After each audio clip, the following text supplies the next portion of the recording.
ছোট পর্দার অভিনেত্রী সামিরা খান মাহি মডেলিং দিয়ে ছবি জঙ্গনে পা রাখার পর একাধিক নাটকে অভিনয় করে নিজের শক্ত অবস্থান তৈরি করেছেন। তবে এবার এক নাচের ভিডিওর কারণে নেটিজনের সমালোচনার মুখে পড়েছেন সামিরা খান মাহি। ইয়ামাহার একটি ইভেন্টে অংশ নিয়ে নৃত্য পরিবেশনা করেছিলেন তিনি। সামাজিক যোগাযোগ মাধ্যমে নেটিজনরা বেশ সমালোচনা করেছেন। বিভিন্ন পেজ থেকে শেয়ার করা ভিডিওটা ছড়িয়ে পড়েছে। নেটিজনদের একজন প্রশ্ন করে লিখেছেন, আচ্ছা ভাই, পোশাক কি আর এই দুনিয়ায় ছিল না? এসব সমালোচনা নিয়ে খানিক বিরক্ত অভিনেত্রী নিজে। এ বিষয়ে এবার মুখ খুললেন তিনি।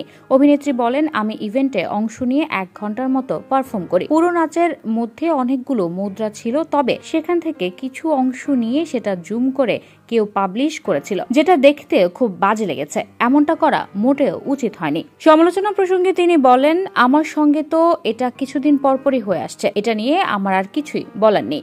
অনেকের কাছে মনে হয়েছে আমি মনে হয় নাচের কস্টিউমের ভেতরে কিছুই পরিনি, কিন্তু তা না। নাচের কস্টিউমের ভেতরে আমি আরো 2টি জামা পরেছিলাম। যেহেতু কস্টিউম একদম বডি ফিটিং, সেজন্য হয়তো এমন লেগেছে। তিনি আরো বলেন, আমি এই কস্টিউম পেয়েছি জাস্ট রিহার্সেলের সময়, তাও 1 দিন আগে, আর এটা পরিবর্তন করার মতো যথেষ্ট সময় ছিল না। এদিকে সামিরা খান মাহি এখন একটি অ্যান্থোলজি ফিল্মের শুটিং করছেন।